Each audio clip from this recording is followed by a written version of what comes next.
ഇവിടെ ആരുമില്ലേ? എടോ ഇവിടെ ഒന്നുമില്ല, ശനിയാഴ്ച വാ.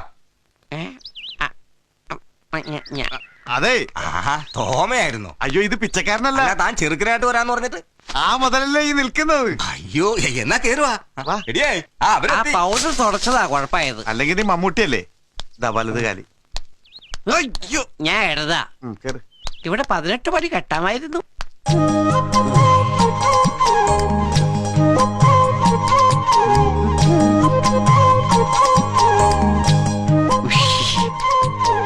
ഒറ്റ നോട്ടത്തിൽ തന്നെ പെൺകുട്ടി എനിക്ക് ഇഷ്ടായി.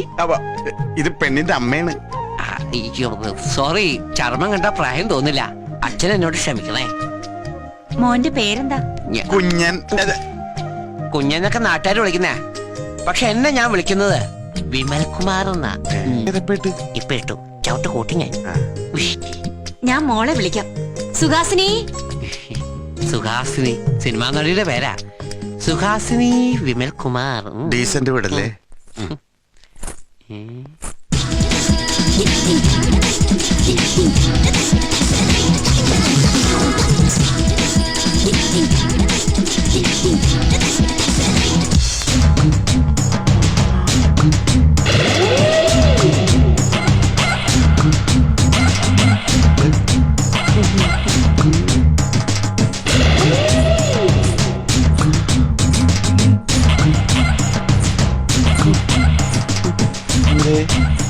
അങ്ങോട്ട് പോട്ടോ.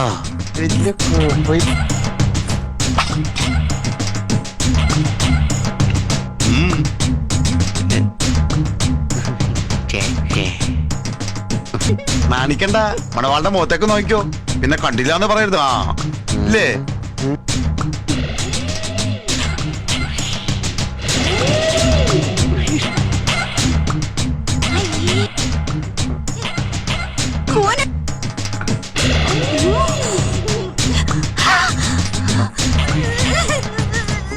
നല്ല കുട്ടി, ഒറ്റ മോളേ ഉള്ളൂ. മതിലോ. ഞാൻ പൊരനിറങ്ങി നിൽക്കാണെന്ന് കരുതി എന്റെ ഭർത്താവാകാൻ പോകുന്ന ആളെ കുറിച്ച് എനിക്ക് ചില സങ്കല്പങ്ങളൊക്കെ ഉണ്ട്. നിനക്കറിയോ? തന്തയും തള്ളയും കൂടെ ഒരാളിനെ കൊണ്ടുവന്നിരിക്കുന്നു. ആ കൂനനെ വിവാഹം കഴിക്കുന്നതിലും ഭേദം ജീവിതകാലം മുഴുവൻ ഒരു വിധവയെ പോലെ ഞാനിവിടെ കഴിയുന്നതാ. അവന്മാരോട് ഇറങ്ങി പോകാൻ പറ.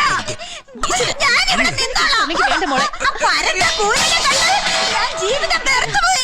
കല്യാണം വേണ്ട. ശാശി, അവളുടെ ഒരു അഹങ്കാരം കണ്ടില്ലേ? മഞ്ജു വാര്യറാണെന്ന വിചാരം. വെറുതെ അല്ല വളർച്ച മുരടിച്ചു പോയത്. ആരുടെ മഞ്ജു വാര്യരെയാ? ഇഴജന്തുന്റെ. ഞങ്ങൾ ഇറങ്ങാ, മോള് വളർന്ന് വലുതായിട്ട് വരാം. നീ എന്തിനാ ഇവിടെ ഇരിക്കുന്ന? എന്തായാലും വന്നല്ലേ, ചായ കുടിച്ചിട്ട് പോവാം. 75 വീട്ടിൽ നിന്ന് പെണ്ണുകാണാൻ നടന്ന് ചായ കുടിച്ചത് പോരെ? ഞാൻ ഒറ്റയ്ക്കായിരുന്നില്ല ചായ കുടി. എന്നെ കൊണ്ടുവരുന്ന 100 വീട്ടിൽ നിന്ന് ചായ കുടിച്ചേക്കാന്ന് ചേട്ടനോട് നേർച്ചുണ്ടോ? എഴുന്നേറ്റ് പാടേ.